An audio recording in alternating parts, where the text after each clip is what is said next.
Let's go 17 months it's lit hassle.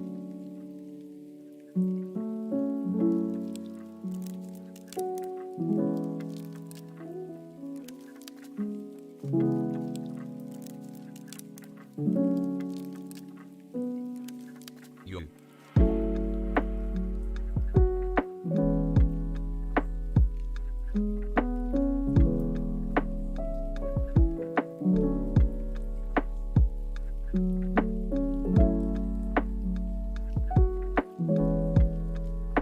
I'm not a weeb, I swear I'm not a weeb. Stop saying I'm a weeb. I'm not a weeb.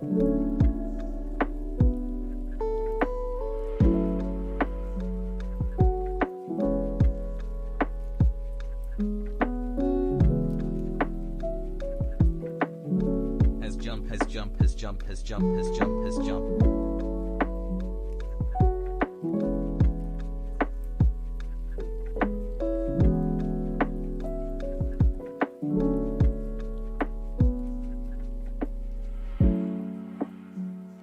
Hello chatters, 10 months, let's go.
Yo, 26 months, that's crazy.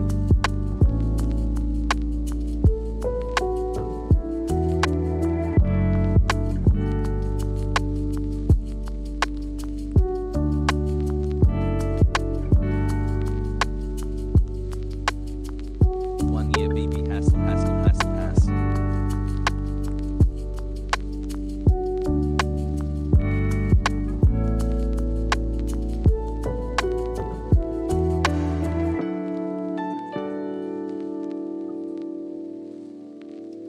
Damn chat, you're looking cute today.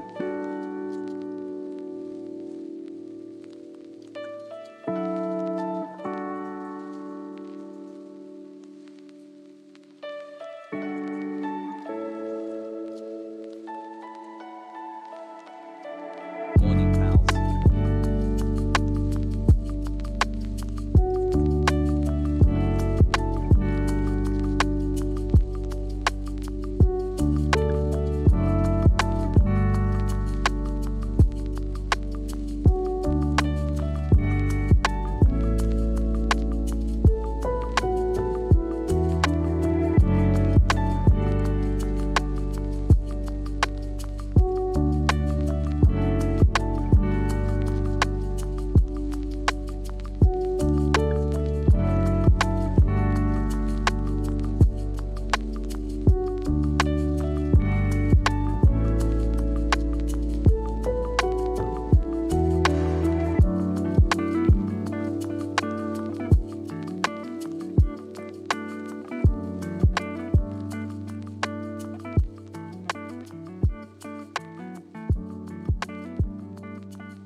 Thank you Hasan for helping me through the shit show the past 2 years have been.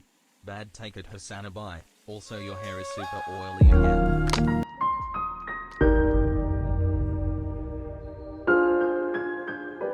Hassle.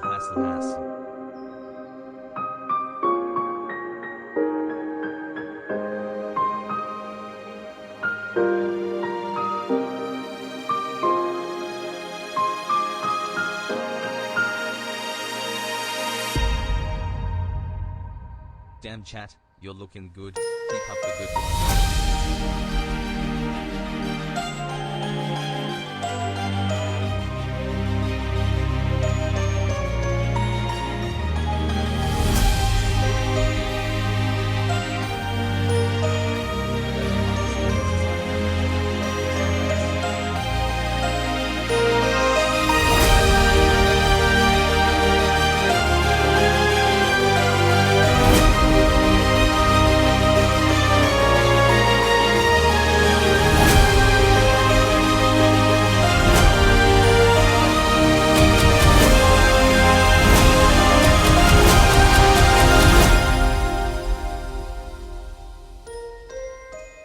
What's going on, everybody? I hope everyone's having a fantastic evening, a fantastic afternoon, fantastic pre-noon, no matter where you are in the world. I'm Hasan Piker, and this is the HasanAbi broadcast coming to you live from kind of sunny now, but prior, very gloomy, California, Los Angeles, folks. We are live and alive, and I hope all the boys, all the girls, and I hope all of the MBs are having a fantastic one. Because it is Monday, April 11th, 2022, 11:27 a.m. I'm a little late. It happens. I'm a little late. 11:28 is like, you know, I'm late by like 10 minutes. But hey, what are you going to do about it, you know? Hey, what are you going to do? What are you going to do? Hey, listen, I'm back. Late, but I'm back. This is the part of the podcast where I tell you a little bit about my personal news, and usually there isn't much going on in my life, and there isn't much to tell you about personal news because I don't really do anything, except yesterday was the exception. I took a day off. I did it. Folks, I did it. I did it. I took a fucking day off. And you know what that means, baby. That was Boys Day. We did fucking Boys Day, dude. Will came over early in the morning. I kind of felt like shit because like the night before I had gone out. It's the second night in a row that I had gone out, and it's like, come on, you know, I'm just going out too much now. You know what I mean? Too much. I don't even know what the fuck that was about. Okay, listen. Anyway, But yeah, basically, I went out becoming a better person. the night before for a birthday, for a friend's birthday, and then afterwards, I came back, went to sleep, whatever. Did a whole fucking day of just being out in the sunlight, dude. 24 hours of sun. Many of your haters will tell you like, "Oh, that's not how the sun works." You know what I mean? Like, my haters were like, "Oh, you're wrong. You know, that's not how sunlight works. Sunlight is like not a 24-hour thing. Were you living in the Arctic Circle?" And I was like, "No. It's just how it is here. Okay, when you live in California, that's how it goes. I paid for extra sun."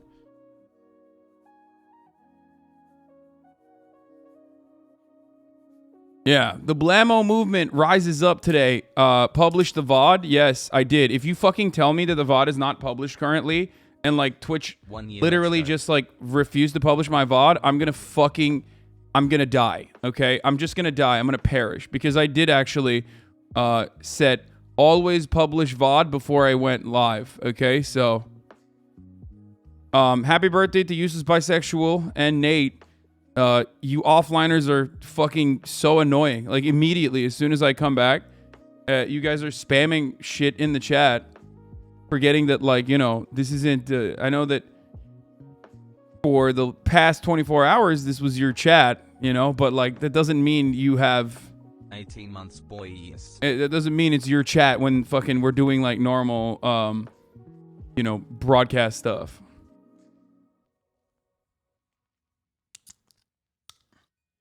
Just letting you know there was no VOD for yesterday's stream. Well, there was no VOD because there was no stream. Anyway, okay, listen.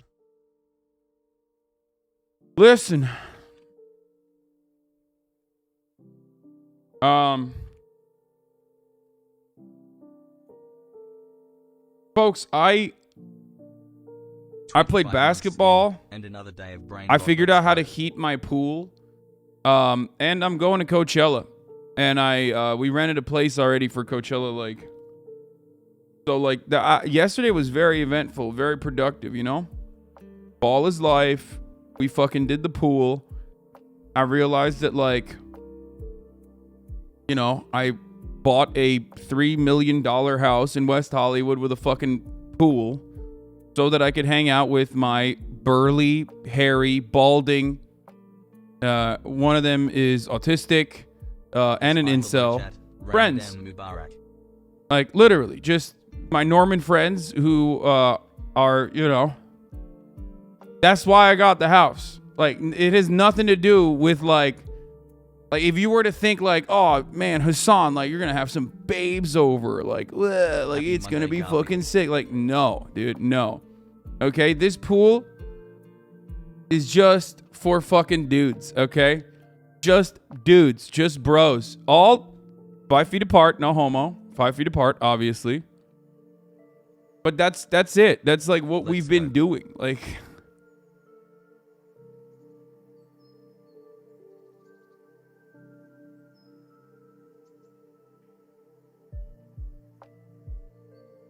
No one thought you were going to have babes? I thought I was going to have babes. 18 months was up.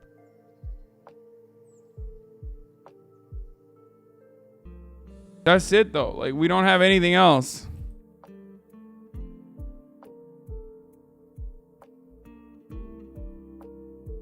At this point, Miss Gift's pool has seen more women than mine, dude. Which is crazy.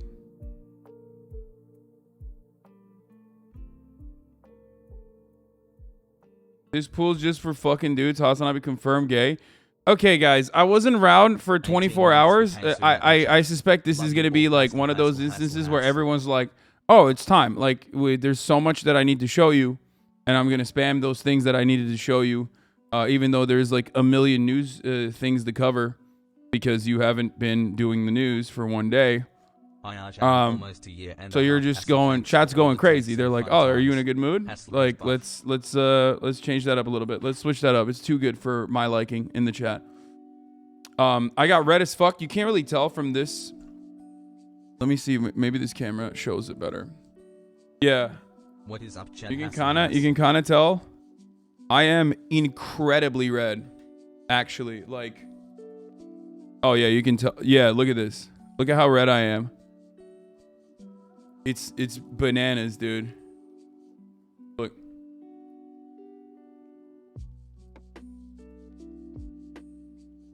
And I wore sunscreen, by the way. I wore sunscreen. So I don't want to hear it.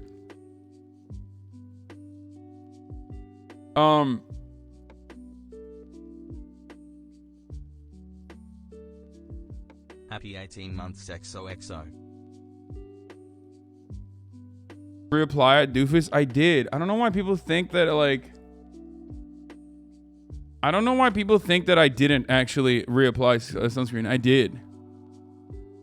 Like, why do people make it seem like they just people make it seem like I just don't know how to wear sunscreen. Like, I trust me, there was like 100 other people like you telling me to apply it. Anyway, I'm red as fuck, but it doesn't matter.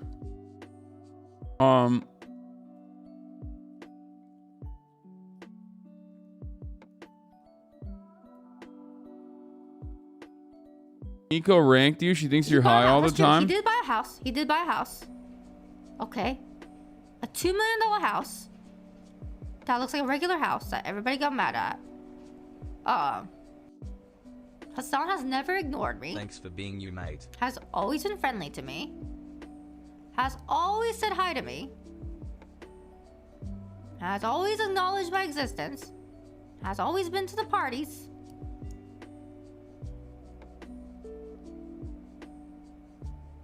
He's really hairy. What the fuck? Whoa. But he's Turkish. Good memes. I like his puppy. Good political streamer. But he's too I obsessed finally with came out cars, and today. it's kind of weird. Thank God my parents were supportive of me being who I am.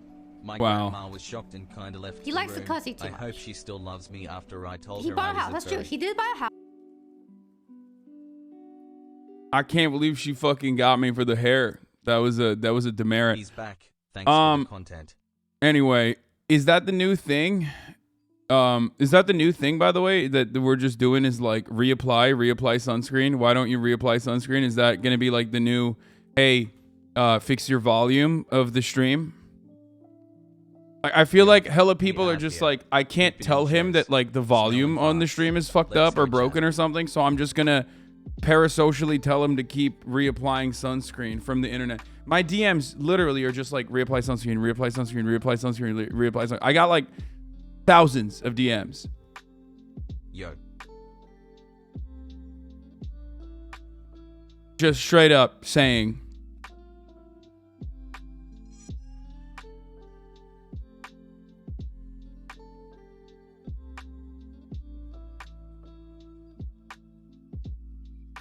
I just don't want you to get skin cancer on top of your high cholesterol and shingles. I'm not trying to backseat your life. I'll be fine. Good news. The last like piece of parasocial good news for the parasocialists is I finally cracked it to 250. I'm 259 now. I no longer am in the 260s. I finally made it down to the 250s, boys. Let's fucking go.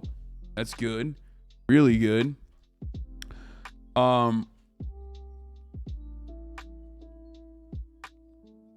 So there is that. Pakistan news went pogo. Sunscreen doesn't work that well when you have high cholesterol. You're just making shit up.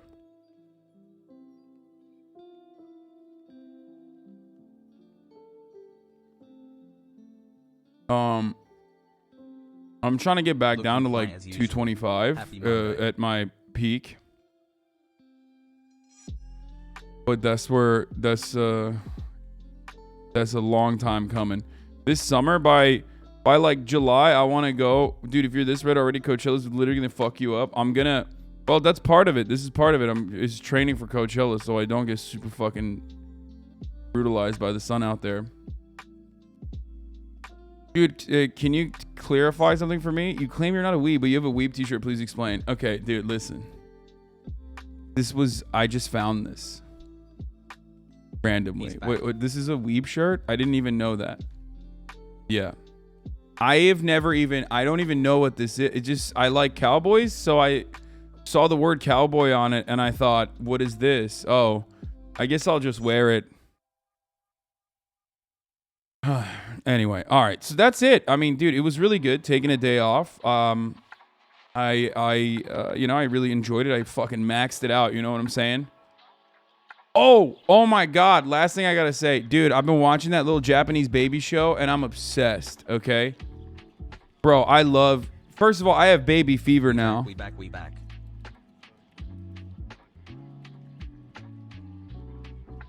No, not Ranking of Kings. Little Japanese babies, like 2-year-old Japanese babies that like go and fucking do errands. Like they run errands. Oh my God, dude, it's the best. They're so fucking cute. They're so freaking cute, dude. You do not understand. I'm going to show you what it is. I'm going to show you the show. It's fucking the best show, dude. It is so wholesome. I almost cried last night on one of the episodes. Because one of the babies that was like running errands literally went and like came back, but then the mom had added an additional errand and she started crying. And I was like, oh no. She didn't figure out where the watch shop was, so she just started crying. It was crazy. It was so crazy. Bro, you're just watching Boss Baby? I don't fucking know, but Oh my God, leftists, you guys are so fucking lame. Child labor. Listen, I am pro child labor. Okay, can we just get this out of the way? I'm anti-LGBT. I'm an LGBTQ foe. Okay, I'm an enemy to the LGBT. I'm pro child labor. Okay, come on.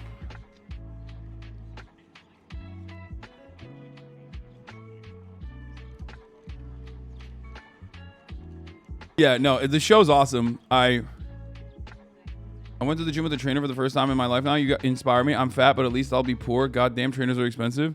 Bro, I trained on my own my entire life. I had a friend who was a trainer, so it was lucky for me. But I've trained my entire life, so you can too, trust me. Trainers are very expensive. I don't recommend it unless you have a lot of money to pay a trainer.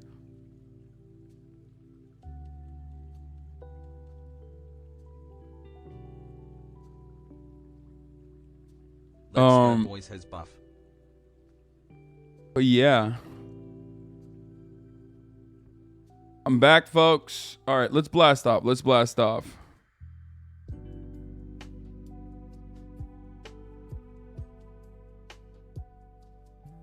Texas woman arrested for abortion, maybe stillbirth. Here's a blammo for you, okay? Here's a fucking blammo for you. Bat chest chills. Republicans are going crazy on abortions and anti-LGBT bills all over. My streamer is back, Hassel. Hope you enjoyed your day off. New culture war dropped. Hogwatch. Plus French election updates. Plus what else was I gonna say? Oh yeah. New React show.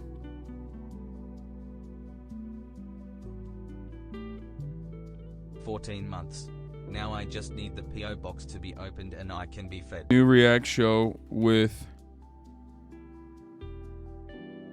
gay men and wait. Dude, that's what I'm most excited about. Like the not streaming. Themasius, thank you for the playlist. New gay React.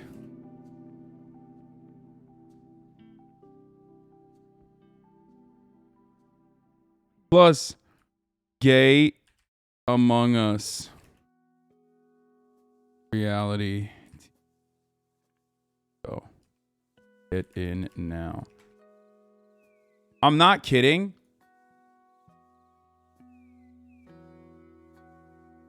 Oh, that's a fat blast off, boys. All right, that's a good one.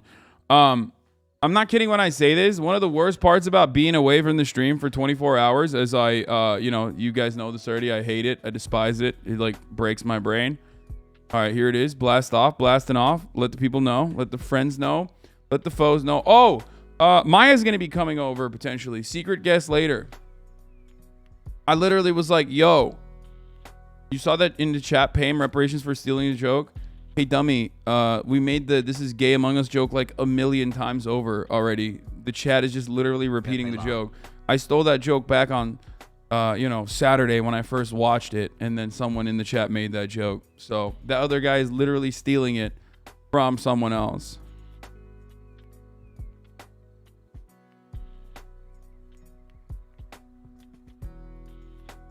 Didn't you get banned last time Maya came around? Yeah.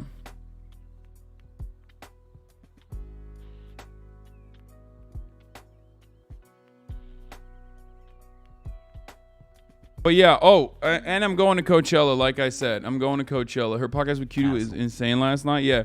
She was out here immediately. I DM her. I'm like, Maya, are you in LA? I see that you did a podcast. Do you want to come over to do the animals I could fight tier list? You know what I mean? And she's like, she was actually leaving later today, and then she pushed her flight on her own. I was like, you don't have to do that. Don't do that. Actually, don't do that. She's like, nah, fuck it. We're doing it. Why am I telling you this story? Well, because Maya wants to fucking absolutely destroy animals, okay? That's why I'm telling you this story, because it's very clear that what motivated Maya to push her flight back specifically was the fact that she was like, oh, there's going to be bloodshed on animals, and I would like to be there for that. That's right. Hassle. This woman is unhinged. Someone needs to stop her. Turns out she's conserving the animals so that she can, you know, she can get them up to full strength so that I can fight them. Thanks for 13 months of leftist hair content, Hassle.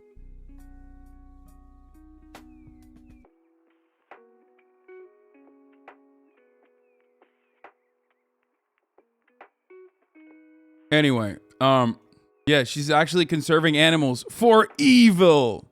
Say something. New Jerry on Nancy Pelosi's stock trading. Dude, Weeby is such a fucking dildo. I swear to God.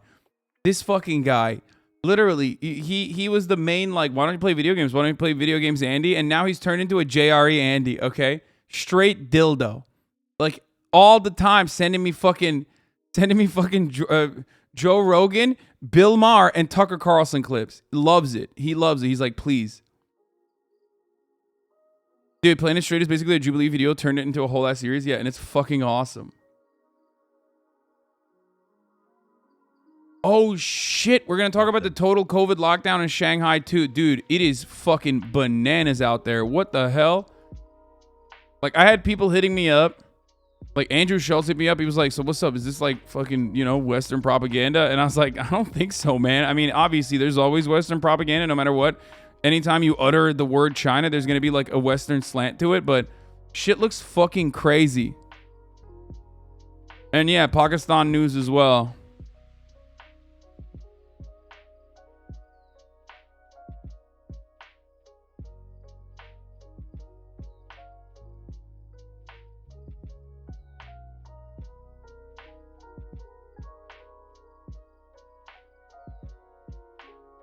God damn, dude. It's a fat news day, boys. The West is going to overplay it, but there are definitely logistics problems in Shanghai right now regarding the big lockdown, and people are not happy. Oh, 100%. And also, their lockdown is fucking crazy. Their lockdown is crazy. Bro, I think, yo, low-key, someone confirm this, because, like, we will look into this a little bit further when we talk about China. But, like, I don't think they use mRNA vaccines out there. And I feel like the efficacy of Sinovac is questionable in comparison to the mRNA vaccines potentially that especially added with the boosters and shit. So I feel like they go, you know, basically COVID zero, like they don't have a vaccine or some shit, you know? Like they go for COVID zero, which is wild. Okay, I don't know how the fuck you're going to sustain that. They go for COVID zero, which is crazy. They also go for, what do you call it? They're I don't know what their, like, vaccination rate looks like. But I don't know if they're allowing, like, the mRNA. I've heard that they're not allowing mRNA vaccines and distribution of it, and also boosters as well that come along with that.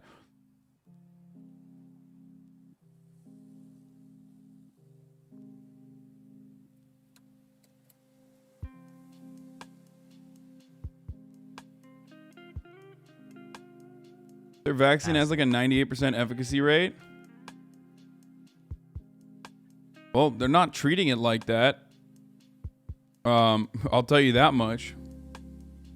Like, Sinovac might be good, but no matter what happens, COVID is very similar to the flu in the sense that it, like, clearly it fucking mutates fast enough, even faster than the flu, actually, that the efficacy rating goes down regardless. So I don't believe that it's 98%, first of all. I don't. That seems virtually impossible. And not only that, but also I don't know what their good Thank video God on now Shanghai I can lockdown, surpass. slightly pro-Western, but shows both sides of the argument. We'll look at it. But it does seem fucking insane. Bro, Schadenfreude once again, dude. What is this? The print? Looking good, pappy.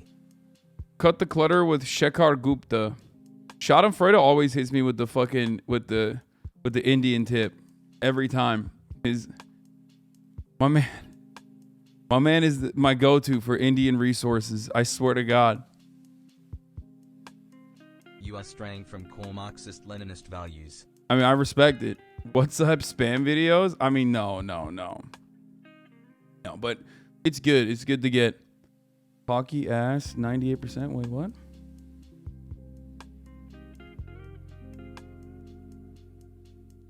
Yeah, the pets are fucking crazy. Yeah, Chinese city orders all indoor pets belonging to COVID-19 patients in one neighborhood to be killed. Yeah, I saw that. That shit was fucking ugh. That was yucky.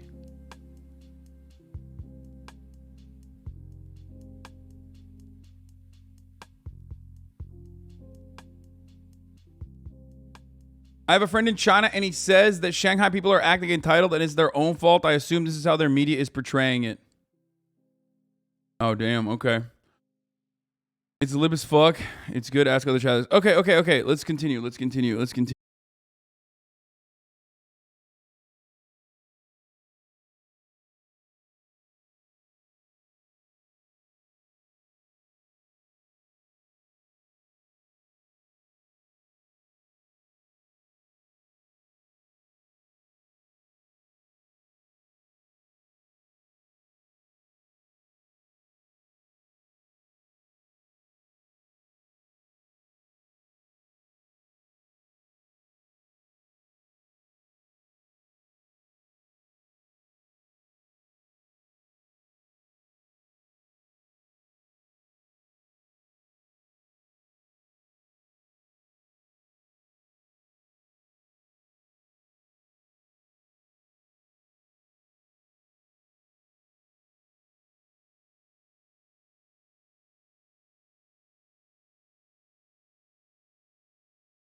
when that happens, okay, leftist infighting is not a meme, okay? This is not a meme.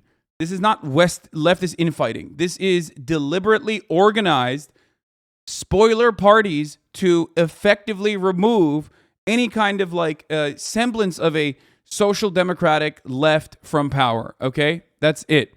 That is straight up what this is. It's not because leftists like infight. Oh, this is just like bread tube, pog. No, it is straight the fuck up a deliberate effort, kind of like the way the DNC operates, okay? The DNC is a way. The DNC works most effectively at ensuring that there is no leftist momentum within the Democratic Party. Okay? 18 months. Good Lord.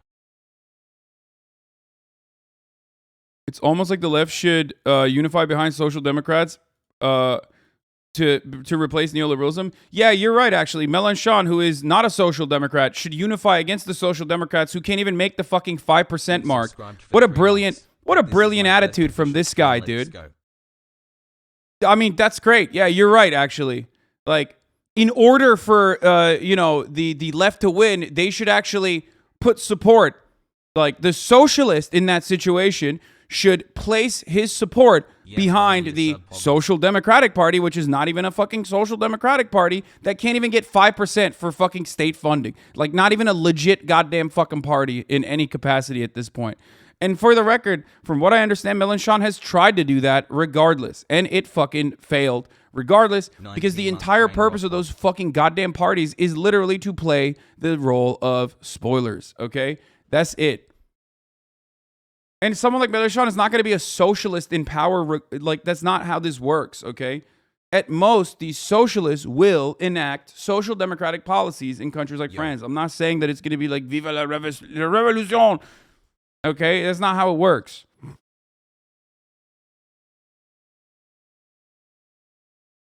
And of course, look no further than the role of said spoiler parties on the quote-unquote left, because immediately after the election was over, they like full-throatedly supported Macron. Obviously, they're going to do that because the alternative is Le Pen, which is fucking awful. She's a racist. She's horrible. But you have to, at a certain point, you have to recognize, like, oh man, this sure keeps happening all the time. Liberals sure keep, portraying themselves as leftists, like Warrenite Democrats. You know, it's so crazy how this goes. The longer this goes, the more this happens. I don't know how the fuck this happens. It seems like the entire political machine is set to push the populace to the right. A far-right candidate makes the normal conservative look more centrist and electable for regular conservatives, while any leftward momentum makes liberals also push in the right direction. It just sucks. Exactly.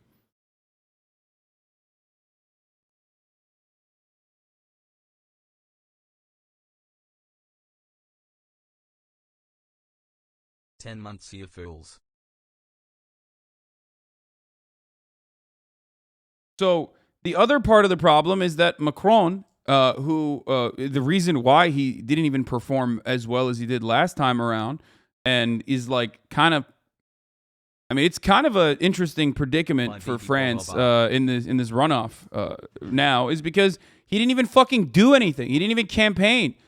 Not only that, but from what I understand, he's like also advocated to potentially fucking refuse to lower the age of retirement. Probably because he wants his. He did better, but so did Le Pen. Sorry, but he didn't fucking. He didn't debate. He refused to do debates, and ultimately, he wants to increase the age of retirement. Le Pen now looks like she wants to decrease the age of retirement to 60. Okay, which makes Le Pen look like the economic progressive in that fucking argument. We are ceding ground, okay, to right-wing populists who don't even care about these economic policies, but are simply using the popularity behind such economic policies in an effort to get elected to enact their nationalist agendas. He wants to push the retirement to 65 with paying fees for university and work 45 to 40 hours. Anyway, Greenwald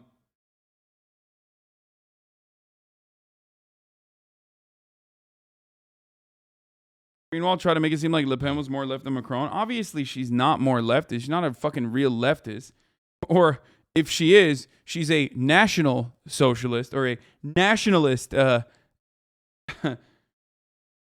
You know, she's not. She's just not. It's fucking bullshit. It's bullshit.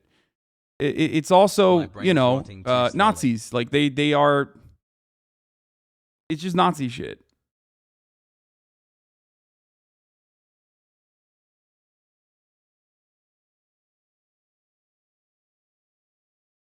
It's also really, really fucking damaging to see Western media essentially point this as a war between. Here's how fucking right-wing the framing is on this election. Are you ready for this? This is essentially now a war between globalists and people who want sovereignty. That's what I've heard from NPR and also French outlets. If that's your fucking analysis, are you trying to get Le Pen to win? Like, is that what your goal is? Not like I'm a fucking globalist, okay? I'm a disgusting globalist. Straight up. But I also recognize that framing that conversation as anything but like nationalism versus like a feckless centrist, liberal, a feckless centrist neoliberal who's like, okay, I'll do like a little bit less racism than Le Pen, but like we'll concede only on the racism front. And actually, this is we'll only do that to make sure that we can maintain our like a globalist power or whatever. Okay. Is a ridiculously self-defeating way to run this.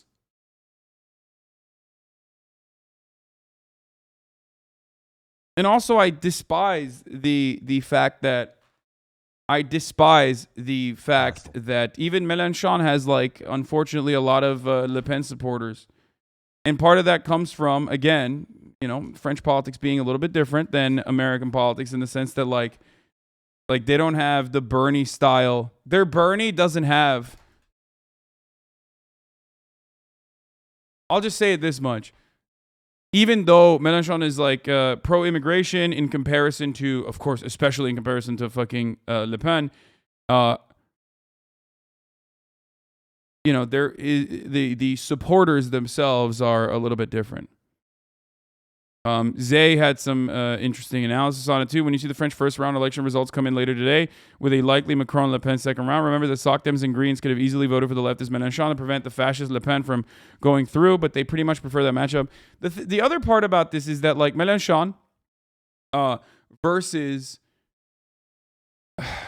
Macron could have been a really interesting matchup, because then the matchup would not be on the grounds of like who can be like more racist and appeal to more like of those reactionary voters for those reactionary policies, but instead it would have been around like, what have you done economically for the people in France, and why do you avoid these people that are very clearly upset? Like here, it could have been a debate effectively around what kind of social safety nets could be repaired. Okay, but they pretty much prefer that mashup. The Green and Soc Dem candidates spent the last few weeks focusing on spearing Mélenchon while he was in third place and came closer to overtaking Le Pen. Strangely, this, just as with Corbyn with the lesser evil argument, fell away. Strangely, they were totally fine with the fascists winning. There was a good piece on why it would be best if Mélenchon proceeded to the second round, as it would mean actual issues of economy were discussed instead of a race between who can be more racist and Islamophobic. But naturally, French Soc Dems and Greens pulled a near a tandem / Lib Dem.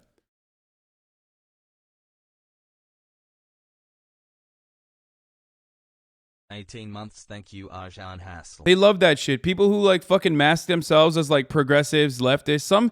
Some even say they're fucking socialists. Will unironically turn around and go, whenever there is like someone who has a crumb of socialism in their attitude or history, okay, those supposed socialists turn around and immediately start fucking blasting their ass, dude. 69% of French Muslims voted for Mélenchon.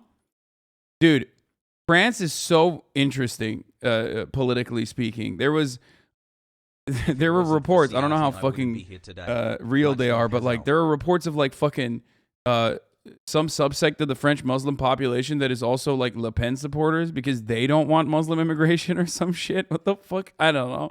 It's wild. Le Pen made a party co-founded by Nazi collaborators 2 mainstream. months. Time for the awesome content HasanAbi hype. By the way, I'm writing in the past tense. This has already happened. I'm going by the polling, but Mélenchon still has a shot. If I were in France, I'd definitely vote for him, and I'd been campaigning for him from the start of his campaign because contextually, as my basic guideline is, will voting for X piss off the ruling class, which you can pretty easily judge by looking at how much they smeared across the political spectrum. Exactly as I said, Jadot Greens and Hidalgo Soctems have all but certainly ensured a second round between Macron and Le Pen. In those polls, it's about 50-50 now. Liberals prefer fascism to any semblance of socialism. Always and forever. Fishhook theory is science proven once again. I don't agree with the Fishhook theory or theories like that, but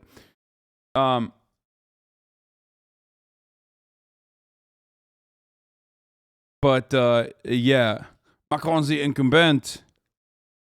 Dude, Mélenchon was even closer than this to Le Pen in the final results. Nice 5 months. If I'm not mistaken, this is just an opinion way projection, right? This is just a projection, but ultimately, like, he literally could have made up this difference with just the Greens alone. He could have made up that difference. Yeah, it was 23.2 against 22%. Yeah, it fucking nuts, dude. Fucking nuts. It was like, the difference was like 400,000 votes, dude. 400,000 votes, which is nothing in an election like this. Nothing. Oh. French elections be like... That's pretty funny. Oh, fuck. It's a Daily Caller guy. Oh, ew. Ew. Oh, ew, I feel dirty. I just liked the Daily Caller tweet. What the fuck? I immediately unliked it.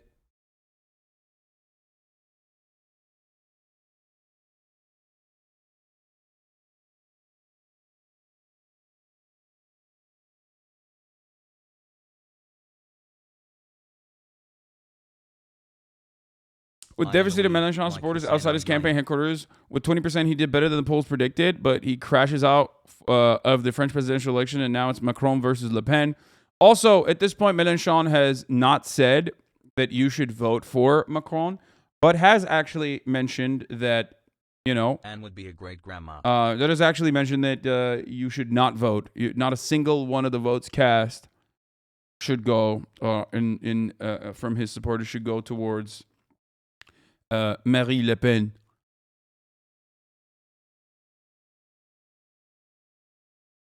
Is this the sub notification? I have no idea anymore. Anyway,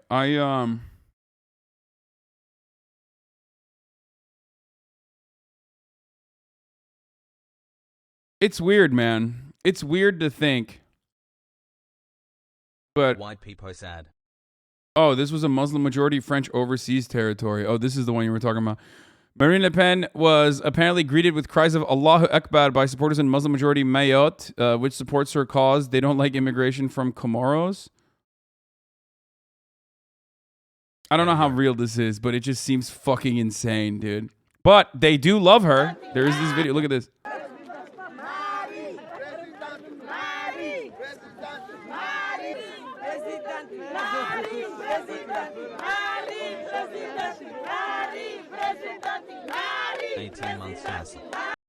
Just don't try to fucking understand French elections, dude. It's just, it'll break your brain.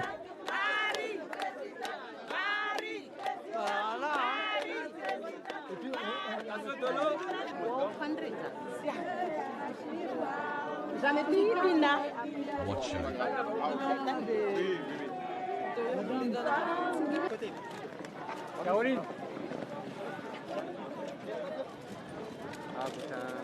Monsieur le Président de la République, au nom de moi-même, 33, avec Bro, she looks like she's on that scene in Midsommar. Yeah. Muslims are also not a monolith. It could mean racism, Shia Sunni split. You of all people should know this.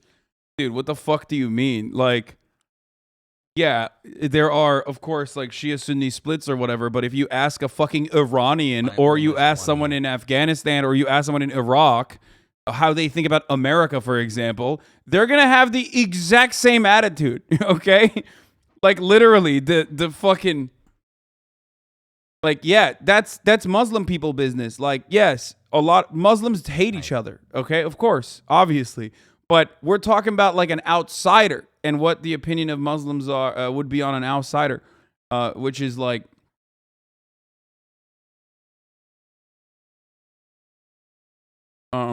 Anyway. Turks and Kurds hate Arabs, right? It doesn't matter though, because well, I guess in that situation, the only people who would have a positive outlook on American intervention in America would be the Kurds. But other than that, no shot. Yes, Turks and Arabs definitely have like an air of superiority over one another. This is like again Muslim people's business, okay? But ultimately, what we're talking about is like literally how they feel about America. Didn't you just use a reactionary argument with outsider? What do you mean? Yo. I don't know what you're trying to say there, but what you have to understand is like Le Pen is fucking incredibly and supremely anti. Like her original campaign was just straight up like anti-Muslim immigration, like which is why it's unique. Hassi, can't you see? The way you stream just hypnotizes me, and I just love your communist ways. I guess that's why they broke and you so pay less than 3. Love you, bro. Don't forget who Le Pen's father is. Yes, Le Pen's father is a Nazi. Is a neo-Nazi. Anyway, wait. Listen to me. One thing that we forgot to mention is not Mélenchon, but the top of the hour ad break. That is right. Wait. As a top of the hour, there is a 60-second ad break for you.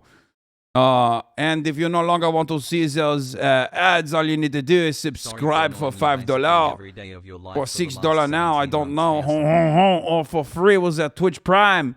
As long as you connect your Amazon Prime account to your Twitch account, you would get 1 free Prime subscription a month. Wait.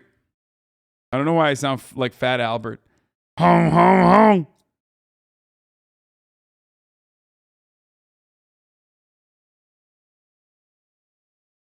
Here is a 1 minute ad break now. Happy Monday.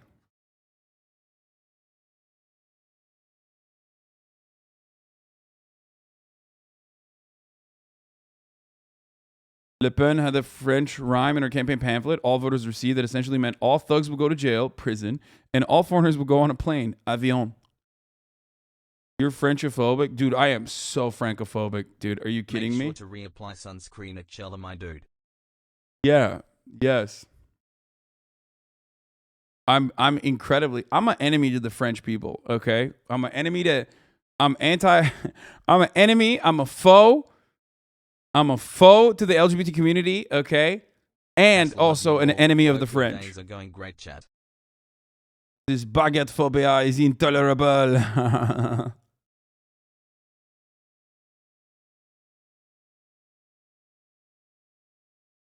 I'm a Francophobe.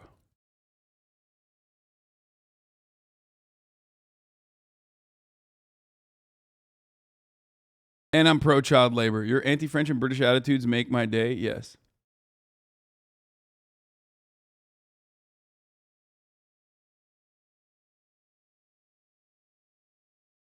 Have you read about the Mexican presidential recall election? It happened yesterday, and most people were basically either, I want him to stay, or this is a huge waste of money.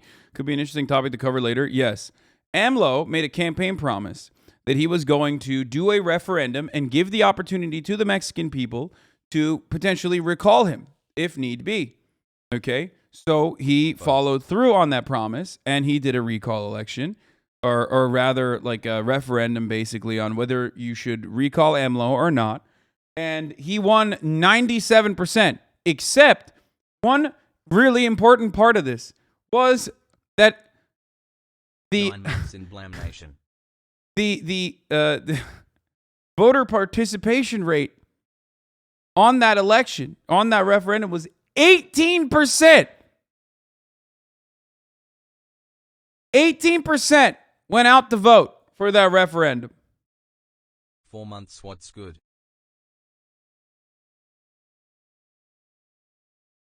So.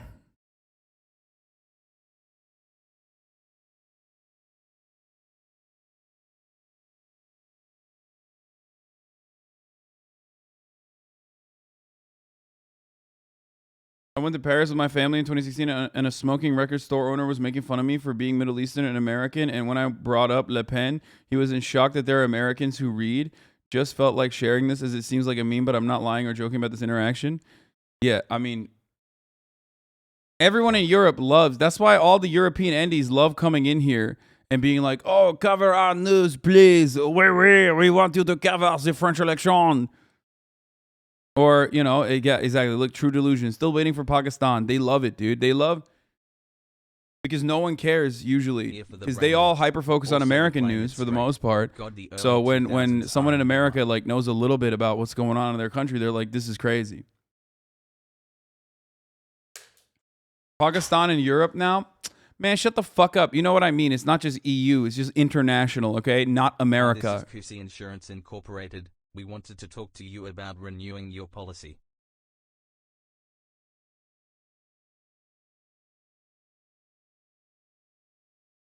What? My cussy policy? Cover Imran Khan right now, please. Not right now. We're going to get to it in a little bit. Can you calm down? We're looking at like incredibly impactful elections in France that is nearly identical to like the failure of socialist movements in the Western world as a consequence of like liberals using every opportunity to become hurdles that said socialists need to overcome to win anything, any semblance of political power. Okay, that's why I'm covering this story, and that is why I want to talk about this story. And the other reason why like Imran Khan is a stupid story to cover overall is because every side is corrupt. Imran Khan is corrupt. He's not good. He wasn't good at what he set out to do. Okay, but ultimately, he claims that it was an American coup, and there's a very high likelihood that it was. I mean, Pakistan is a client state, so of course, the timing of it was rather suspicious. The moment that he like does the Disney fucking prince, like trip to Russia, and does the exact same attitude that India has, that Modi has towards Russia, that Americans are desperately trying to change. Pakistan can't get away with having a pro-Russia attitude, like in the same way that India can. Okay? So, he's not a legitimate leader. 2 months of being a good chatter. He's not a good leader. Even though he like ran on an anti-corruption slant himself, he himself is also corrupt from what I understand. His wife is like pretty sussy. Okay? And also, even in his own ranks, like people fucking gunned him down, basically. Like the coalition that he put together fell apart, and the smaller parties basically went against him.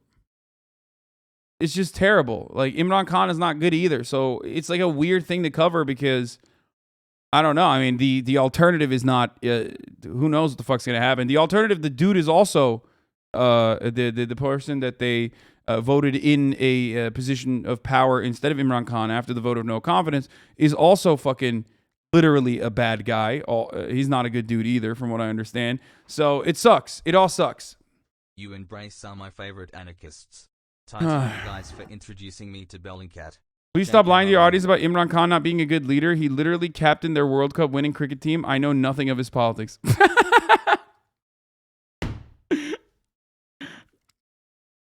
I mean, he's hot. Kind of. So there's that.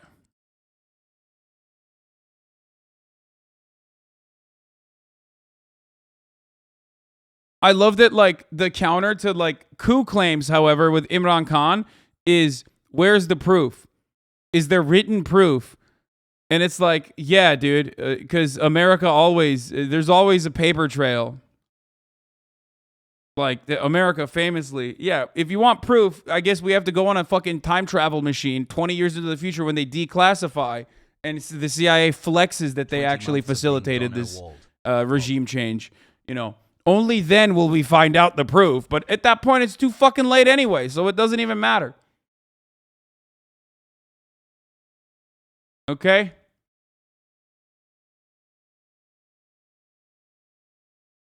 Six months, let's go hassle.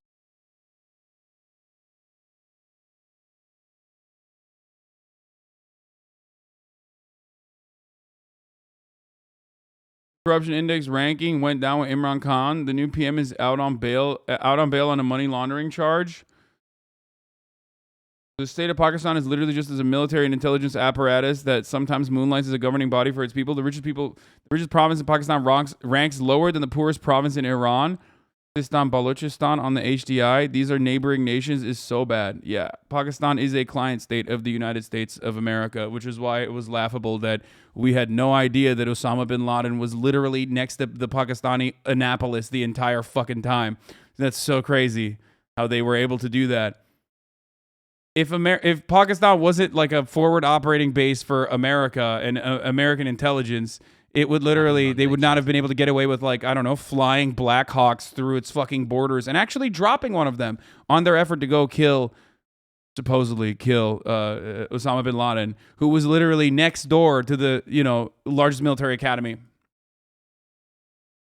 Okay, so yeah, they still crashed it too. God, we are so fun. We're the worst. Okay.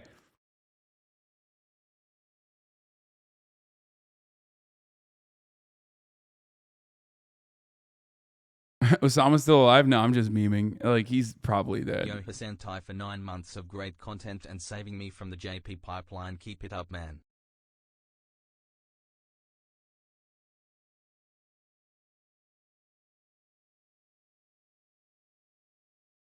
Please talk about Malaysia. Okay, bro. No. Okay, stop. 2 months of great content.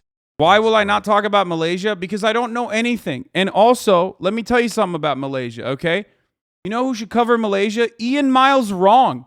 He's in Malaysia. Go ask him, dude. Go ask Ian Miles Wrong to fucking cover Malaysian news instead of constantly LARPing like he lives in fucking Portland as a white supremacist Malaysian man in Portland or some shit.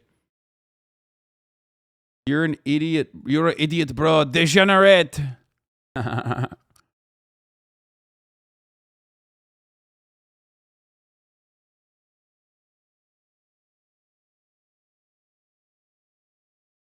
Anyway, we're done. The moment that I fucking do like international politics that isn't like directly related to America, even though everything is still directly related to America. Motherfuckers are like, oh, time to talk about, my hometown. Months of brain rot. What's up, dude? I mean, can you please shed light on what's going on in my hometown? A lot of corruption in the municipality. It's like, what else is new, bro? That's like how it is everywhere. Okay, chill.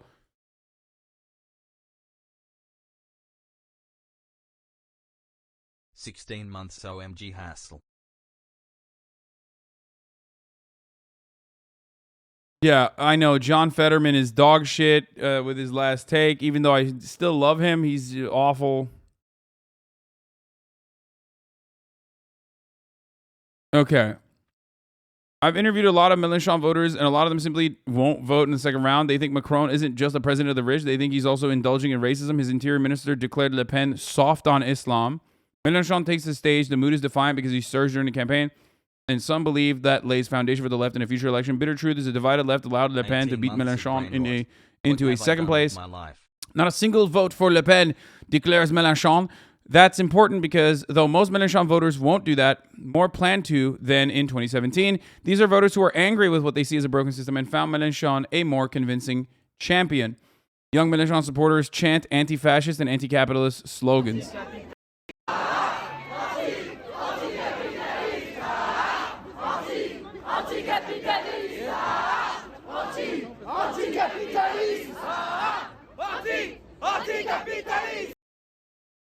Solidarity with the French frogs out there. Solidarity with you, okay? To all the Mélenchon supporters, I'm sorry that you got cucked by liberal pieces of shit who LARP as like progressives or whatever the fuck.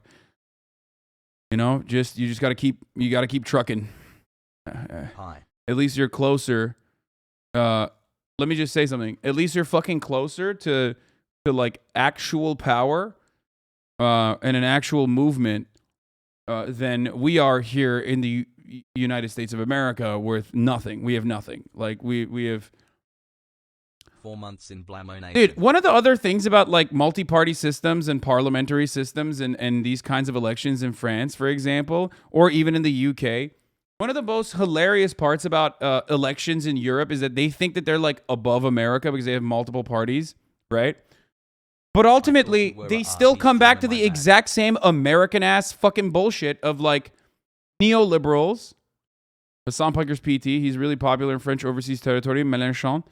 Yeah.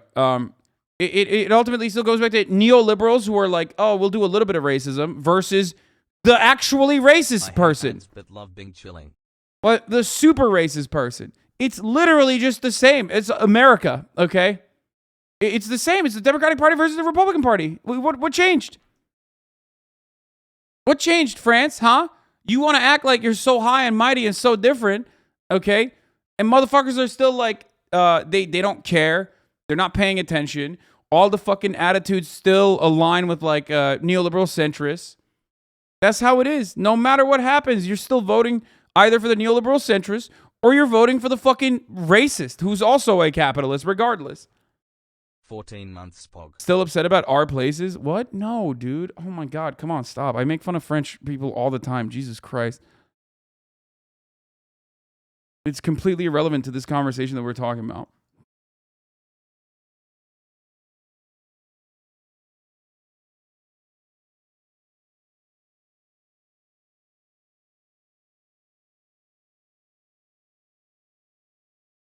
Almost like most people are neolibs in modern society. This is such a sad and pathetic effort to fucking advocate for something, even if that was true, okay? Even if it wasn't that like a bourgeois Brain rotting, thanks, capitalist government is, and bourgeois elections are, of course, created to churn out these specific outcomes.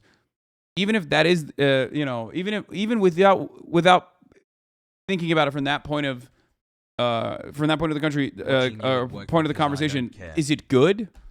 Are you happy? Do you think this is good? You know what I mean? Like, oh, it's just people don't realize like there are other alternatives out there. People have been dulled into even dreaming about a different way of running shit. Bourgeois like you, Lamau? Yes, motherfucker. Okay, I'm a class traitor. So why are you sucking up and defending the wealthy? Like, yeah, I'm doing class traitor shit. What about you, bitch? Huh? You're fucking over here acting like a peasant who's sucking on the boots of the wealthy. What's wrong with you? And play Lego Star Wars all day, smile.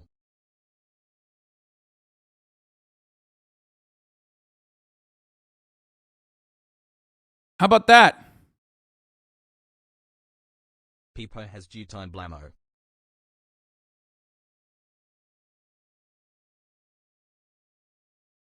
New York Times article today, this was Trump pulling a Putin, was a really good recap of the mind-blowing overlaps of Trump's nightmare and how we got here and now with the current Ukraine situation.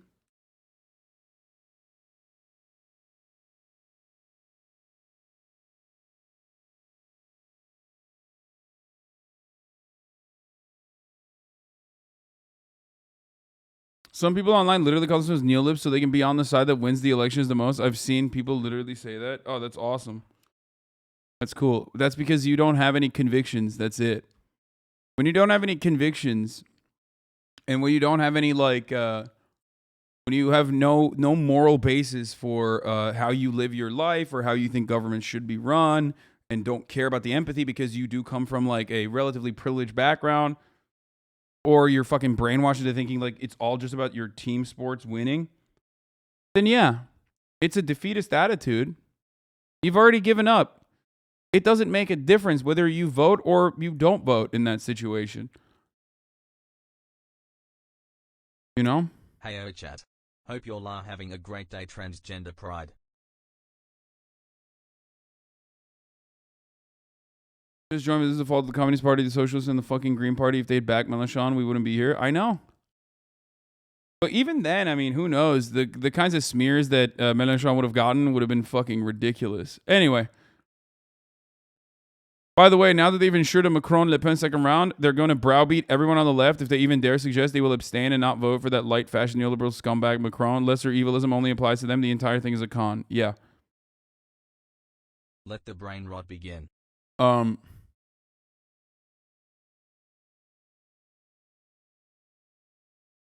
If most people don't want massive change and just want neoliberal policy, what can you do? No, most people just don't think about it. Like that's the difference.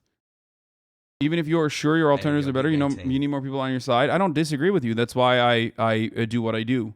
So, what do you mean?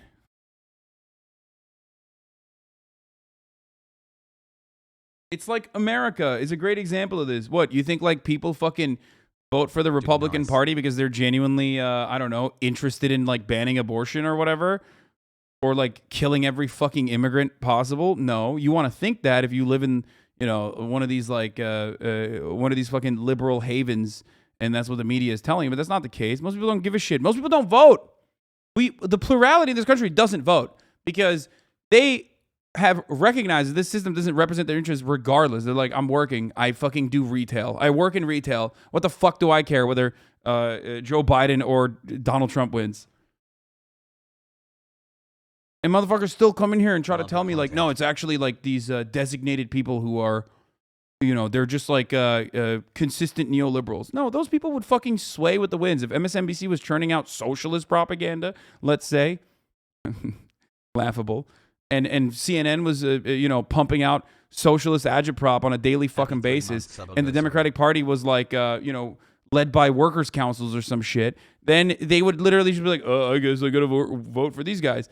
The greatest example of this is like union power, okay? Labor unions were an incredibly effective machine in getting people to go out to vote for the Democratic Party. That's precisely why once the labor unions were fucking gutted and eviscerated from the Rust Belt, all of those places all of a sudden are no longer fucking pro-Democrat. What happened? Did those people like legitimately fucking change they have legitimate changes of heart, or do most people just not vote on any sort of like serious basis? There's plenty of empirical evidence for this. 80% of the American voters vote on party lines. That's it. They do not vote for ideological reasons. Okay?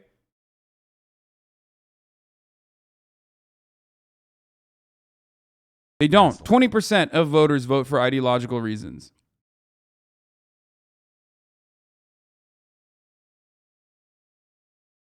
But people know their own politics. The queer women, very poor, wonder and wish they could do something. Wait, what? The queer women, very poor, wonder they wish they could do something? No, that's survival. What you're talking about is a matter of survival. There's a lot of people who legitimately recognize that the wedge issues that Republicans create would harm them. Let's go. So they're forced into voting for one thing over the other if they are voters. But in most circumstances, those who vote, yeah, they come from diverse backgrounds, economically speaking. But ultimately, it's, you know, in comparison to the non-voters, you know, can't say that people who vote aren't rich versus the non-voters. The non-voters are the poor people, by and large.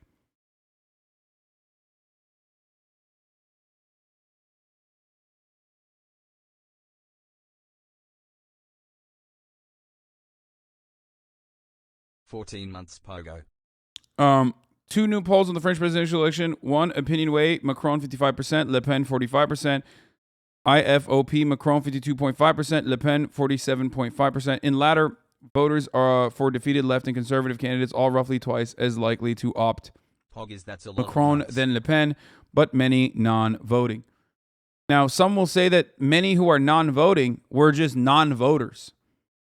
From what I understand, the part of Mélenchon's appeal was that he was able to actually bring a lot of non-voters who were pissed off at the system itself.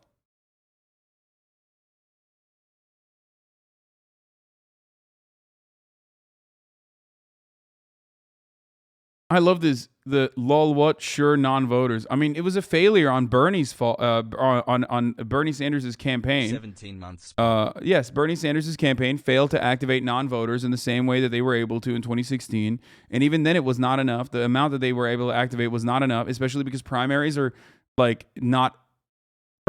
People are programmed in America to not vote in the primaries. The people that vote in the primaries are the MSNBC watchers, which is literally the best place to make that impact. Is the primaries. So MSNBC can almost single-handedly fucking manufacture whatever result you want to get out of it. And even after that, you also have the Democratic Party in the DNC openly stating that they will change the election's results in an undemocratic fashion if it ever comes to that, and they can legally do that.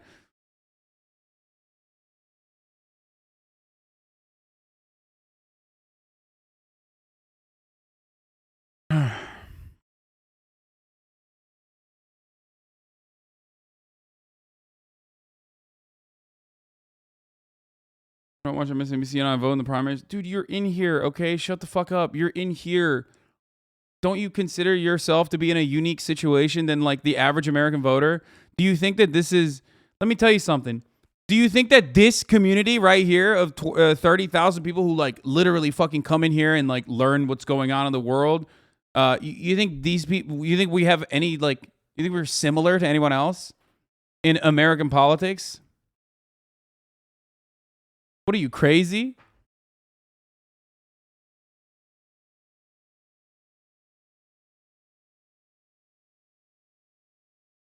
I understand that you think a more aggressive response to fascism pushes us deeper into fascism, but what are we as socialists and lefties supposed to do when the electoral system under capitalism is not working? I don't know, man. You just fucking work. You organize, you work, and that's it. Pog.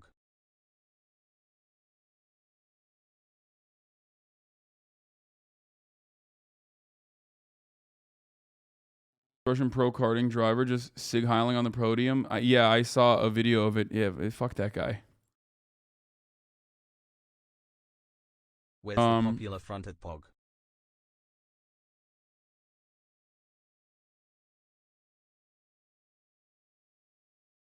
If you say the Democratic Party is too right-wing, a million libs will chime in and say it's your fault for not organizing enough. Yeah, I don't care. Like... Yeah, tell that to like every fucking Democratic operative in my emails begging for money every fucking day because I'm now considered to be at least like a high value target for DNC to milk me. Okay, they literally suck me every day. I get like a million fucking emails. It is annoying as shit. A million emails, a million phone calls, a million text messages.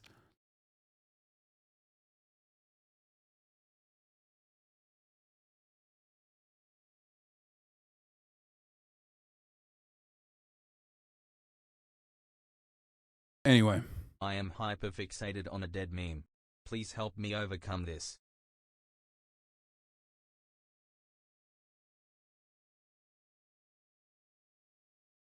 Yeah, shouts out and half of them from Pelosi, yeah. Shouts out to Bernie for fucking selling my data or just like giving my data to the DNC. That was nice of him. Your body today. Okay.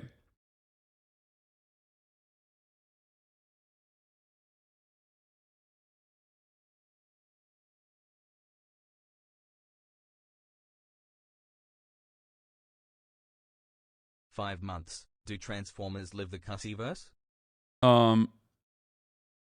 We'll see, man. I think like here's what I gotta say. The one thing I will say about like China, other than the Shanghai shit that we're gonna talk about now with COVID, the one thing that I will say is this: a big part of the reason why social democracies were able to pop the fuck off in Europe was because of because on the global stage, the USSR was popping the fuck off. And a lot of capitalists saw that. Love you, Hasan. A lot of capitalists, a lot of bourgeois controllers of liberal democracies saw that there's a gigantic threat that they needed to fucking concede to. So that's how you got a lot of social democratic gains in these places, because they were like, oh my God, we don't want these fucking guys to rise up, get too mad, and become get help from the USSR and become like more aligned with communism. Okay, Just in the same way that liberals now concede very openly to Nazi shit, because they're seeing like some level of growth in nationalist attitudes. So they're trying to take advantage of that, because liberals oftentimes they just care about capitalism. They just care about capitalism. They care about protecting capitalism, protecting private property. That's the most important. That's the most important like moral value that they have. So they'll align with whoever the fuck as long as they can maintain that. So the reason why I, the reason what I consider to be interesting in this situation is like, if China was more, ideologically aligned with socialism, let's say, openly and aggressively, not in the way that like Dengists think, but actually, it could be an interesting way to, I guess, reignite that USSR style fear that people have in the Western world, and maybe that way we could get some fucking healthcare. Who knows? Huh.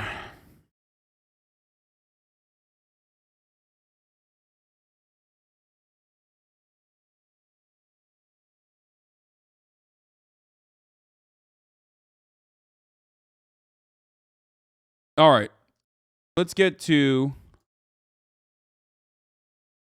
the Ukrainian President Volodymyr Zelensky's 60 minutes interview, okay?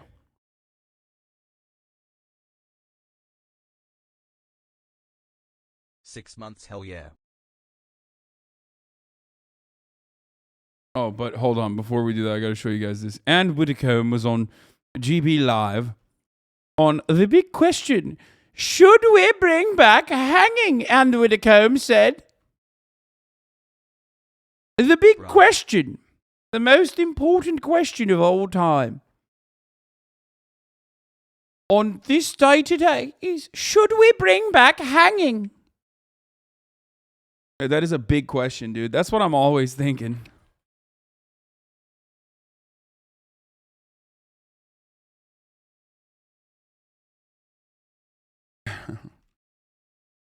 Discourse is necessary on this matter of utmost importance.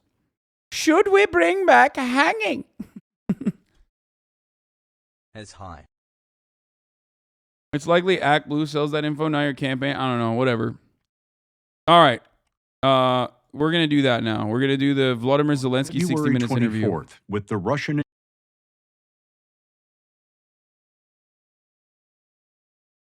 What do you think you meant at the end? Azov battalion was compromised of more than just one battalion mate even before this conflict. Yes, it's also not just the Azov battalion that's like a fucking far-right paramilitary. It doesn't matter though. Russian troops are what's going on in Mariupol is far larger than the fucking Azov battalion. If you think that it's like Russia is simply just killing Nazis in Mariupol, then you're completely incorrect. Not the truth. Like, that's not what's happening at all. Of course, there's fucking thousands and thousands of fucking civilians that are caught in that situation. It's not like ultimately a good thing.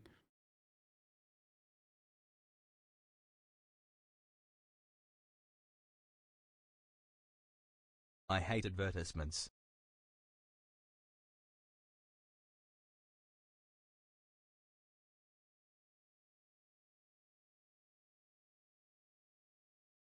By the way, in that video, there was a guy from SBU who had a SS Galicia patch on the back.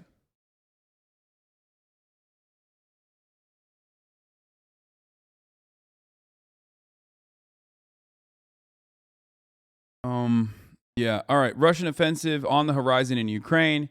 A top of the hour ad break offensive on the horizon at the HasanAbi broadcast.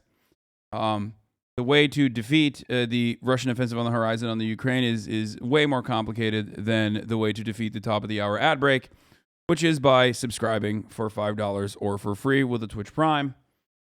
Twitch Prime, of course, is by connecting your Amazon Prime account to your Twitch account. Thank you, Hasan Twitch, for allowing 5 people to no longer see the ads with your 5 gifted subs. If you're lucky, you could also get gifted a sub, but make your own luck.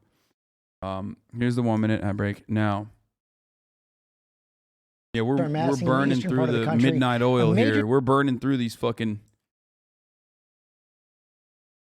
burning through the coverage here. New offensive appears to be on the horizon. Foreign correspondent James Longman is on the scene. Good morning, James. Yeah, good morning, George. I'm at a school just outside of Kyiv, which was being used as a base by Russian troops, and you can see it is almost completely destroyed. But I do want to show you something here, because we've been warned again and again about the... Bro, please watch this video. I will cry if you don't. This channel needs your support. I'm not a schizo proster. I am just crazy. No, I'm not watching that. Possibility of mines and traps left behind by Russian forces. We'll take a look here.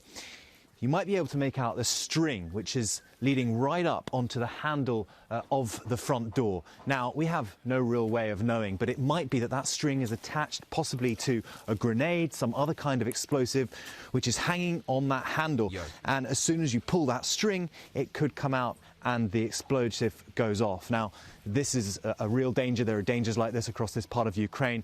We do now know that Russian troops are amassing in the east of this country. The city of Kharkiv has now been hit by Russians 66 times in the last 24 hours. This morning, battle lines shifting as Russian forces amass in the east. These new satellite images show an 8-mile-long Russian military convoy headed towards the northeastern city of Kharkiv. Ukraine's second-largest city has already faced weeks of Russian shelling, residential neighborhoods completely destroyed. East of Kyiv, Brigadier General Valery Embakov gave us an exclusive look at where his soldiers beat back Russian troops. And right here on this spot, he says, from that farm, our boys used those javelins to do what you now see behind me. He tells us 2 Russian tank columns were headed down this road when his troops ambushed them, stopping the Russian advance. You're very proud of your victory here. But are you as confident about the war that's starting in the east? Ukraine needs more modern weapons, he says. But if in the first stage we needed mostly defensive anti-tank weapons, anti-air weapons, now we need heavy weaponry. We need tanks, we need planes, we need artillery systems. The destruction here, a fraction of what Russia might unleash in the next phase. Abi yayınlarında 15 dakikalık Türk bölümü yap. Bizim haberlere de bak azıcık. Ya yapma ya. Hadi siktir et o zaman bu Amerikalıları. Biraz bir Türk haberi yapalım birazcık, değil mi? This woman clinging to the only family member she has left. You come across all kinds of emotions. I mean, this man is furious. Aynen abi ya. No, we're not doing that, Turks. We're not just going to have a sliver of Turkish content. Okay? That's not happening. I'm an English-speaking broadcaster that covers, American politics by and large for an audience of people that actually, speak English at least to some degree. I'm not just going to fucking be like, all right, I'm going to do something entirely different now. This woman is quite clearly beside herself. There's also happiness at liberation. They greeted this general, full of joy that they've seen now Ukrainian forces here. This country is still reeling from the shocking Russian attack on a train station in the eastern city of Kramatorsk. It left 57 people dead, including at least 5 children. Thousands have been using the station, trying to flee the east ahead of Russia's next attack. Ukrainian President Zelensky vowing his country will be ready, saying they can even use more missiles against us, even more aerial bombs, but we're preparing for all our actions. We will respond. And over the weekend, in a show of solidarity, British Prime Minister Boris Johnson arrived in Ukraine. He toured the streets of Kyiv with President Zelensky. And as Russia now shifts its strategy, Putin has named a new commander in Ukraine, General Alexander Dvornikov. He previously led Russian forces in Syria, a campaign where human rights investigators say Russian forces deliberately targeted civilian populations and destroyed cities. We're at the back of the screen. Yeah, the new general that is like in charge of the Russian offensive, specifically focusing on the Eastern Front, is supposedly a very brutal guy. They call him like the Butcher of Syria, and that's another indication that the war is going to become way more violent for Ukraine. Except there's also been a lot of fucking security not security assurances, but like weapons transfers and shit since the last time Ukraine had this combo and Russia's retreating.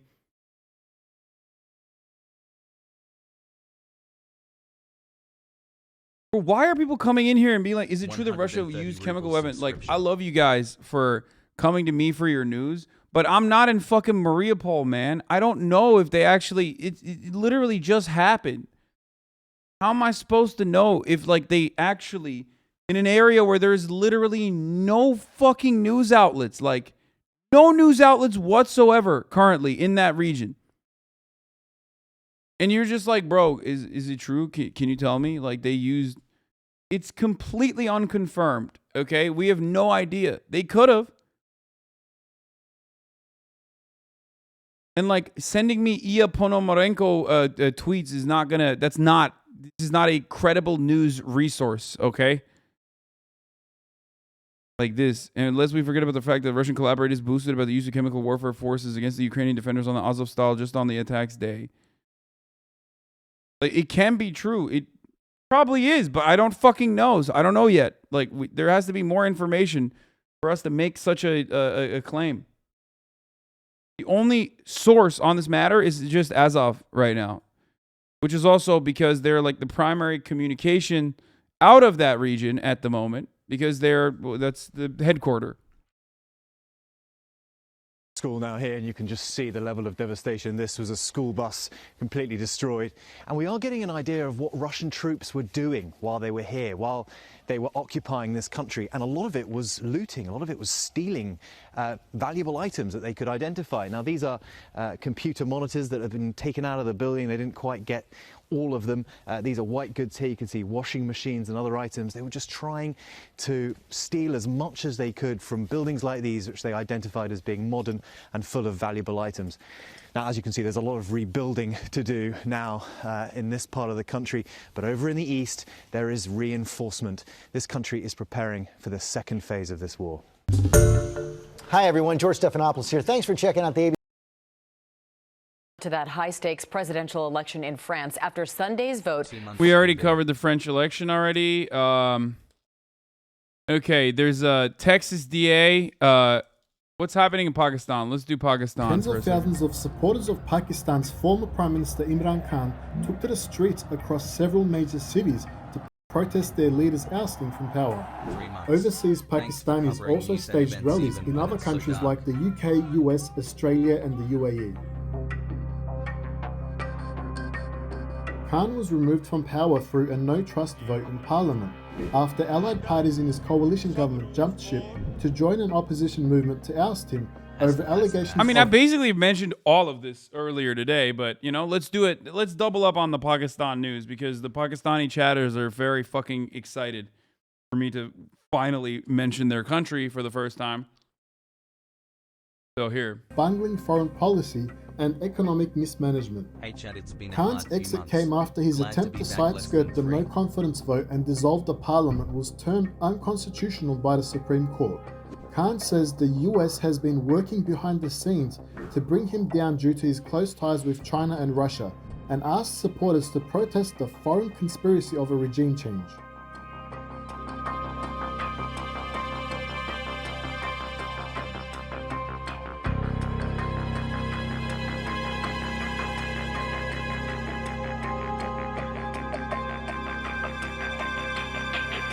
At the heart of the recent political crisis is a letter that Imran Khan says is evidence of foreign interference and the opposition's collusion with a foreign power to overthrow the government.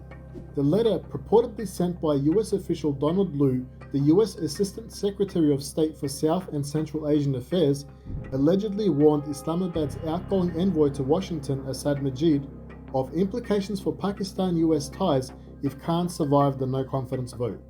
Khan says the US was deeply disturbed with his independent foreign policy, especially in light of his recent meeting with Russia's President Vladimir Putin in Moscow.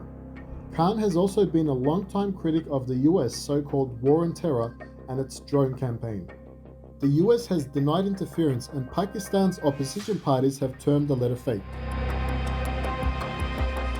How long the protests continue as well as how long the next government will last are also a matter of speculation. Although the country's next general elections are scheduled in mid-2023, the opposition had previously said they wanted an early election, but the Election Commission has stated it would take at least 7 months to prepare for a national vote.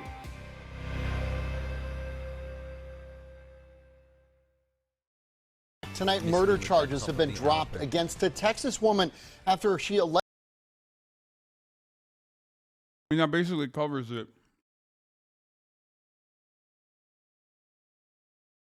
There you go. America interfering with Pakistan the top is of the hour ad offensive. A super high likelihood. America interfering with Pakistan because of because of Imran Khan's like relationship and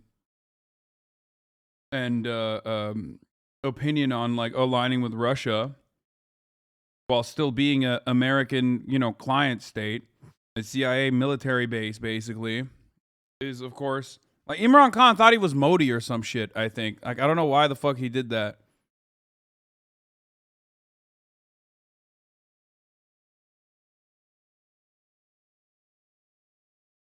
Jacqueline, you were so fucking stupid, dude. He was excited when the Ukraine invasion started, Pago. A weird champ.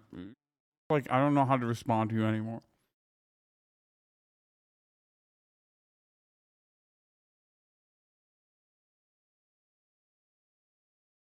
You know, guys, recently... Like, he literally... Bro, you're... Like, it's just so irrelevant. Okay, what about Modi then, motherfucker? Like, what's going on? No, the only difference is, like, America doesn't have the same level of control over fucking India that it does over Pakistan. Imran Khan is a dumbass who fucked with the military leader, General Bajwa, over the appointment of ISI. Imran wanted his man, which wasn't approved by the military. CIA's involvement here is a very small part compared to this, as the military effectively runs the Pakistani state. Pakistan has stopped being of strategic interest after pullout from Afghanistan. Oh, come on.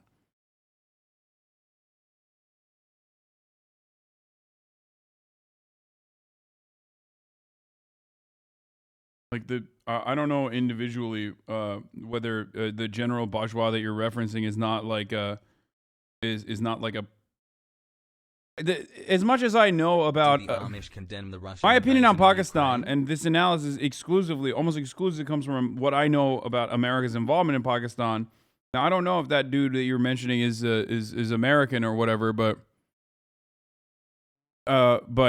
the reason why I say Pakistan is a CIA base for America is literally because of the military control.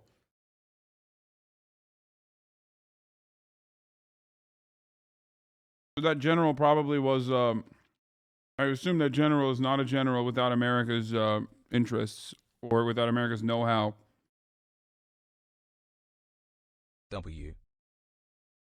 I do know that the irony is this wasn't a military coup like all the other previous oustings, but the smaller parties within Imran Khan's coalition were still influenced very much by the military and acted in the way that they did because of that military influence. I mean, military influence is American influence. Allegedly. All right, let's talk about this now. This story is fucking insane. Tonight, murder charges have been dropped against a Texas woman after she allegedly performed her own abortion. Her arrest was the first of its kind since our state's restrictive new abortion law went into effect. 26-year-old Lizelle Herrera spending 2 nights in jail in Starr County near the Rio Grande Valley. She was arrested Thursday for murder over a, quote, self-induced abortion stemming from a police report filed by a local hospital in January. Now, the arrest comes 7 months after Texas's controversial heartbeat abortion bill became law, banning abortions as early as 6 weeks. Regardless of that, though, Texas law does exempt women from facing a homicide charge for aborting their own pregnancy. An advocacy group posted Herrera's $500,000 bail, leading to her release from jail last night. And today, District Attorney Gocha Allen Ramirez announced the decision to drop the charges against her entirely. In a statement, Ramirez says that under state law, quote, it is clear that Herrera cannot and should not be prosecuted for the allegations against her. Ramirez did say the Starr County Sheriff's Office did the right thing by investigating and that not doing so would have been a, quote, dereliction of their duty. Ramirez says his office will continue to work with Herrera. Dog, they didn't just investigate this supposed crime. Okay? Like, 500,000 bail, dude? What the fuck? Herrera to, quote, bring this matter to a close. Since the legislature passed Senate Bill 8, abortions in Texas have dropped more than 60%. Now to the latest. Anyway, for those of you who are shocked, first of all, welcome to the future of America. Also, welcome to America right now. Prosecuting mothers for miscarriages is literally a thing that already happens in the United States of America and has happened. I covered this many, many, many years ago. Actually, at the Young Turks. Let's see if I can find it. Bayraktar. Yeah.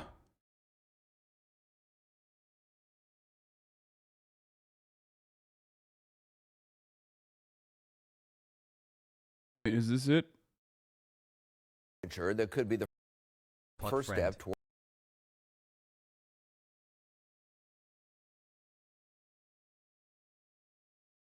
Abortion bans are Republican identity politics? No, that's not it. It was about a woman who got arrested for being in a fight, I remember. Here come all the comments saying you looked better before. Yeah, I know, I don't care.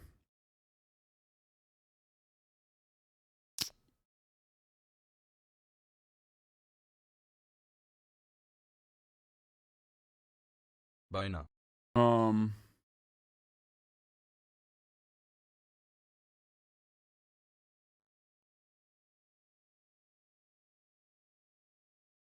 It's just the older video that I'm trying to find. I don't think it's this one, though.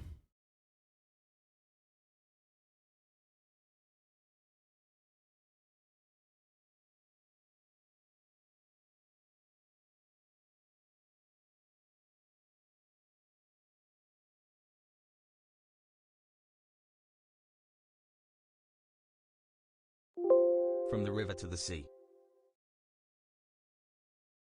Nope. Don't forget to reapply your sunscreen. Shut up.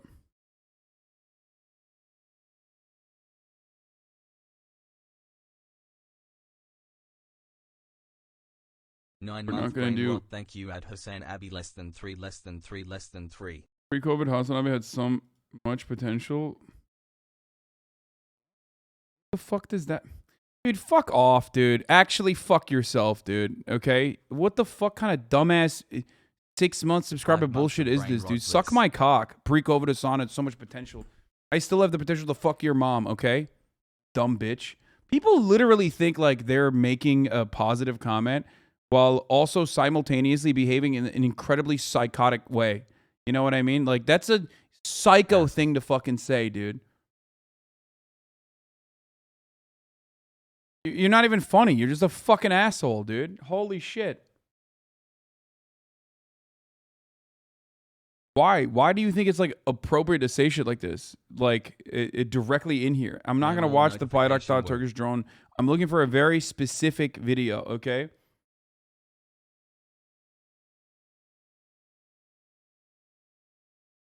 Just so fucking annoying.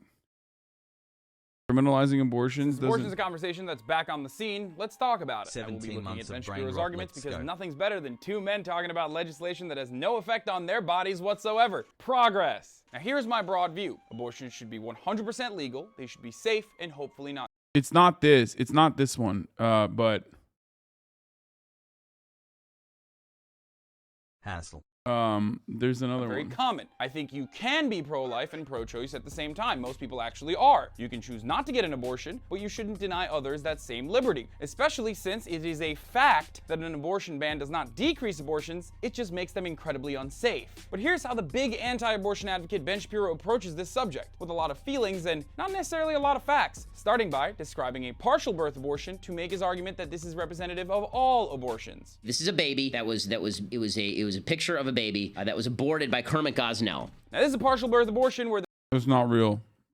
the fetus has viability outside the body. It is illegal, hence the person who committed this crime was found guilty and is now in prison. But since we're talking facts, 92% of legal US abortions take place in the first 13 weeks inside the first trimester, okay? It's usually an incredibly difficult decision, followed by a very simple process that involves taking a hormone pill. In some instances, there's also a surgical procedure, but it is not a baby being killed. So this photo is not representative of anything remotely like what takes place the vast majority of time, which, by the way, is exactly what people want to make illegal. As a matter of fact, it's shameful that someone who claims to care so much about facts would try to sway others with such a transparently emotional appeal and basically lie to his followers. But back to you, Ben. Describe us the horrific details of the incredibly rare and illegal procedure of partial birth abortions. It involves the snipping off of the crushing of the skull, the sucking out of the brains. It involves, and these are fully formed children. Oh, okay, wait a minute. So now you're past the point of talking about viability outside the womb. You're past the... This isn't even, this is what we're not looking. Here you go, Schadenfreude. There you go.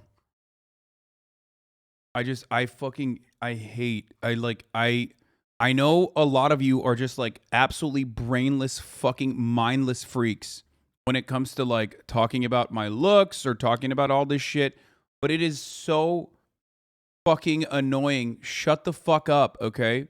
Shut the fuck up. Oh my God. Oh my God. You look so much better with short hair. I don't care. Shut the fuck up. Okay?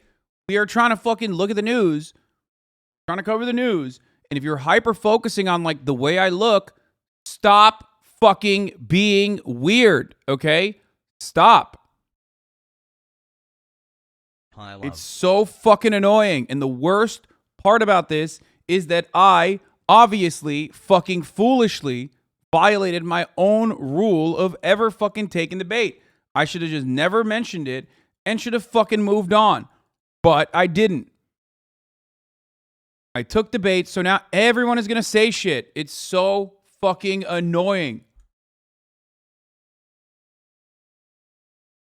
The point of even calling them babies, you're just claiming that these are fully formed children, Ben. Yeah? They're playing with Legos and shit inside the womb. Okay, got it. If you're working extra hard to make the case that abortion should be completely illegal because of something that's already illegal, then maybe you've lost the argument from the jump. What are you trying to do here, Ben? And let's talk about late-term abortions. They are different than what Shapiro is describing. They're only legal in 7 states and are very rare, usually reserved for instances where the mother's health is in jeopardy, a previously unknown abnormality is found, or... Like, I can't believe I've gotten to a point where, like, I normally am like, whatever, dude, objectification for me personally is not that annoying, but, like, this is one instance where it is fucking annoying. Like, you are... no different than the people that like behave whenever you see a woman and you're like horny. Oh, I'm horny. Oh man, I don't care. I disregard what she says. Let's just hyper focus on our fucking looks. Jesus Christ.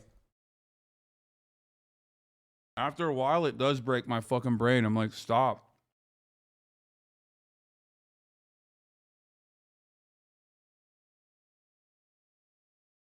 PP 19 months. Or when the fetus cannot live outside the body. The idea that women will be taking on this much more expensive and invasive procedure if it's completely legal is idiotic and is a purely male-driven fantasy. No woman should be forced to carry out an unwanted pregnancy. And the other reality is people are forced into late-term abortions because of the logistical delays imposed on them by the pro-life crowd. Essentially, in red states where women seeking abortions are forced to jump through all kinds of unnecessary hoops and clinics performing abortions are required to deal with ever-increasing red tape and government scrutiny. The pro-life crowd, in its essence, are responsible for more late-term abortions than they're not. And here's another question I can never figure out about pro-lifers who want to make abortion legal. How far will you go to prosecute those who get back alley abortions? Will you arrest the poor women who cannot afford to keep the baby or won't even survive a pregnancy? If you're pro-life, then why don't you care about the life of the woman carrying the baby? It's proven 1,000,000 times over that making abortions illegal does little to reduce abortions. It only makes them deadlier, with over 68,000 female deaths per year and over 5 million women permanently disabled annually because of back alley abortions. So why go back to the Stone Age when this is completely preventable? And if you believe that all abortion is murder, then where does life begin? Does life begin at conception? So what are the legal boundaries you'd enforce for that? No more coming? You have to pull out every time or we're gonna arrest you? Sorry, libtards. While I hate these theoretical scenarios that Ben routinely engages in, here's a good one for you to use in the future. If there was a fire in a hospital and you had the option of saving a child, and then on the other side you had 100 fertilized embryos inside of an in vitro fertilization tank, which one would you choose to save? That's technically 100 lives you'd be saving over the one life, right? There's a reason why virtually everyone who's being honest would choose the child. It's because there's a difference between life outside of the body and fertilized eggs. And it's not a matter of personal choice. Okay, I have a stake in whether my neighbor gets murdered, and I have a stake in whether my found it, baby gets Weeby. murdered too. Thank you. You fucking found it, Weeby. Weeby actually found the exact one. 223 at HasanAbi. Here it is. Marsha Jones, the 27-year-old woman from Birmingham, Alabama, who got indicted on a manslaughter charge and was taken into custody. Why? Because she was pregnant when she got shot. The shooter, on the other hand, went free. Wait, what? The absolute state of Alabama, ladies and gentlemen. Okay, so let's rewind that real quick. So Marsha Jones, a 27-year-old pregnant woman, and Ebony Jamison get into an altercation at the parking lot of a dollar store. Ebony pulls out a gun and shoots Marsha. Ebony is arrested at first, but then further investigation shows that Marsha, the pregnant woman, is actually responsible for the altercation and the escalation leading to her being shot. An officer involved in the investigation deems that the only victim of the incident is Marsha's 5-month-old fetus. He follows that statement up by claiming that the fetus was dependent on its mother to try to keep it from harm, and she should seek out unnecessary physical altercations. Now, I totally understand not charging the shooter if Marsha was the aggressor and Ebony shot her in self-defense, but putting someone in jail with a $50,000 bond because they were pregnant when they got shot has to be absolute insanity. Insanity, unless you think a person is no longer a full person the moment that they get pregnant. After conception, the woman becomes something different, like a baby incubator who's criminally liable for what happens to their fetus. This has the capacity to set a terrifying precedent that would essentially criminalize miscarriages. But apparently, we have already been doing exactly that. The National Advocates for Pregnant Women identified 413 criminal and civil cases across 44 states involving the arrest, detentions, and equivalent deprivations of pregnant women's liberty between 1973 and 2005. The NAWP said that it is aware of a further 250 cases since 2005. Now, this study is more than 6 years old at this point,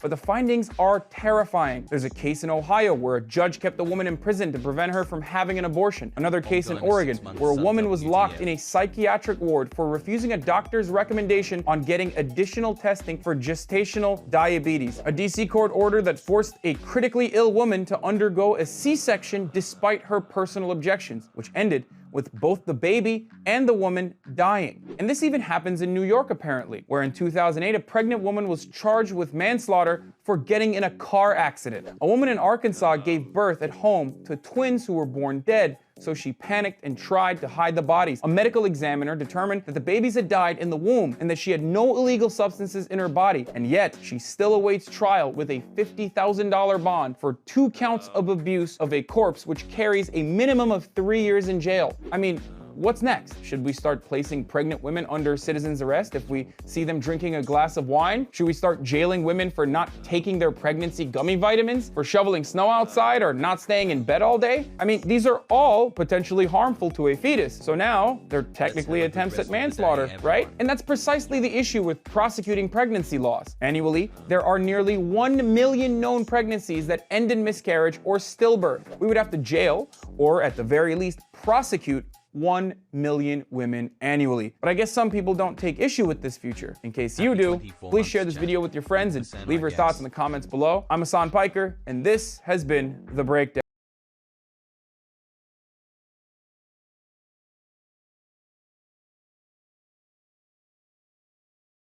This video is like, literally, I cut this like 3-4 years ago, I think.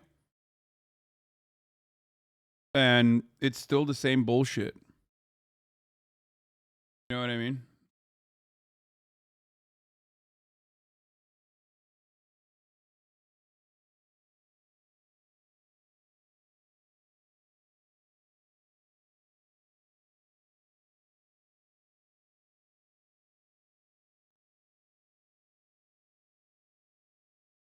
Get this guy on the show? Yeah.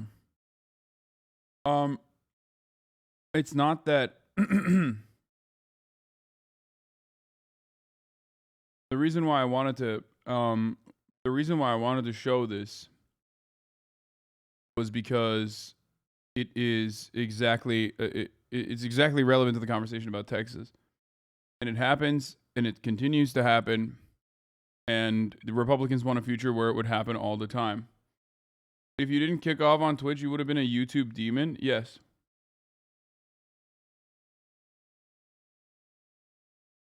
I just got here. Hassle for all.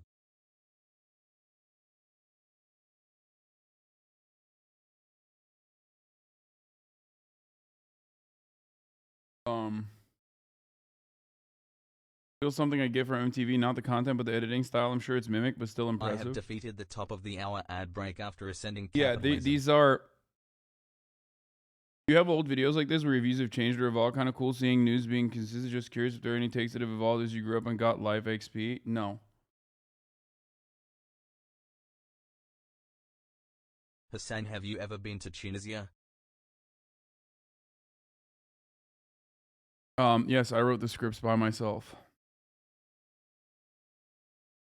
I wrote the scripts by myself. I put the edit notes by myself, and then an editor would facilitate the notes, like all the gathering of the materials and shit like that. How long the production take on one of these videos? It was a 1 day turnaround. Like I would start off at 6 a.m. and then by like the way that we made these are like super fast. Did you go back to TYT today? Fuck no. Why would I go back to TYT? Like what do you mean? I'll fucking buy TYT before I go back to TYT. What the fuck kind of question is that? Like, why would I do that? What a silly question. Like, do you know? Look around. Look where you're at right now. Why would I fucking go back to TYT? Thank you for streaming.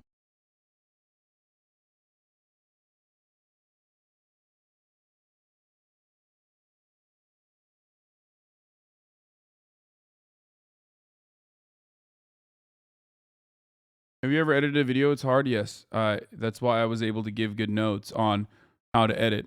But it's a really difficult process, and I was not very good at it. All right. Anyway, why are you so mean? They just ask a question. You said me stupid, but don't get all defensive or whatever. Sorry, it's just like a silly question I hear all the fucking time. That's why it shouldn't have snapped like that. My bad.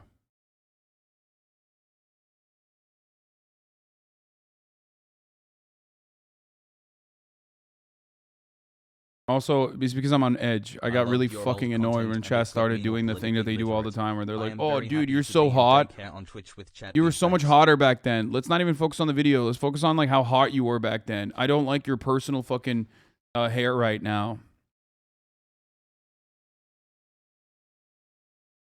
In comparison to what your hair looked like back then. So like seeing a sea of those comments that people like literally think are positive or something. It's like all backhanded compliments. Like, are you negging me? Like, do you think I'm gonna fuck you, chat? No, I'm not. Okay.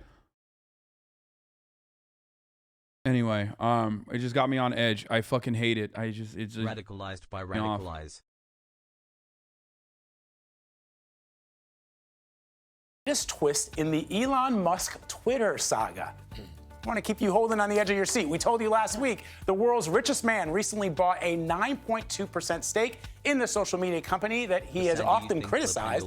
Twitter offered him a seat on the board, and Musk said he was looking forward to working with the CEO and the board. But last night, Twitter's CEO revealed Musk passed on the offer the day it was supposed to take effect. Quote, I believe this is for the best, Parag Agarwal said, adding Elon is our biggest shareholder, and we will remain open to his input. I'm almost certain someone explained fiduciary responsibilities to him or something, I guess. Or like what the extent of fiduciary responsibilities on Twitter would mean for Elon's Twitter posting. So he was just like, oh yeah, I guess we're not going to do that. Hi.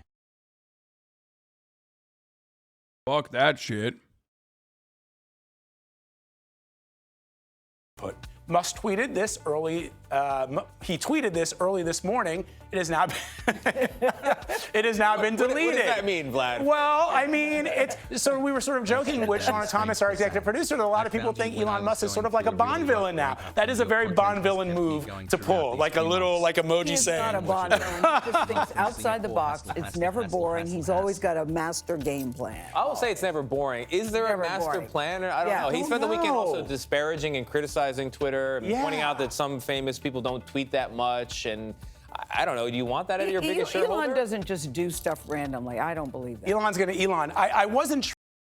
Yeah, he absolutely does. Or rather, he doesn't do things for like the benefit of whatever fucking company he supposedly cares about. He just does it for Elon personally. He would light Tesla on fire if it meant he makes more money off of it in the long run. intrigued by he's worth $273 billion, which, guys, is $100 billion more than the next guy on the list, right? That's Jeff Bezos at $188 billion. The number 4 guy, Bill Gates, is only $133 billion with a B. Broke boys, dude. I know, exactly. That's what's crazy. Dude, it's such a strange thing to have a conversation like this and not immediately be like, that's a problem. Like, that's an issue. It is an issue. It's wild to just like laugh around about it, but then again, they're all multimillionaires themselves, and that's kind of the whole point of the media operating in the way that it does, creating some level of class solidarity amongst those who are millionaires and billionaires, the bourgeois class.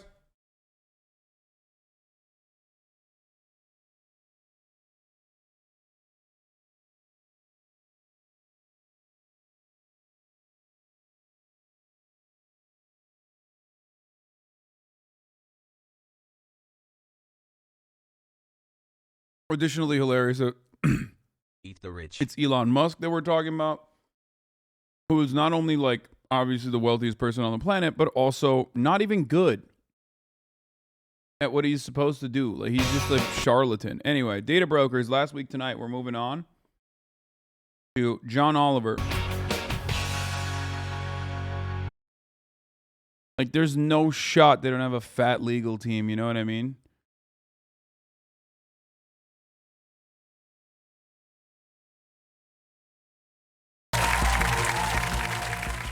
Oh, for the record, I 100% would have clicked on the Ted Cruz porn one. Like, I have a filthy mind.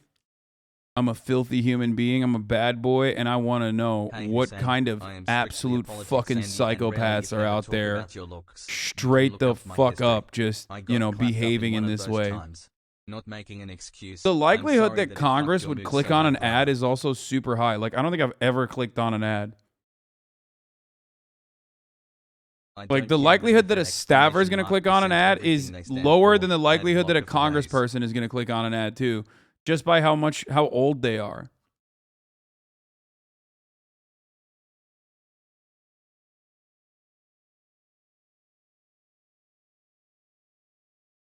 John Oliver is great value brand Mr. Robot. You could have run anything related to trans rights, voting rights, or racist stuff. That would have said a lot about the fucking DC area. Yeah. I mean, this is very cool. I like that. I like what they did. Need to watch out too. Oh no.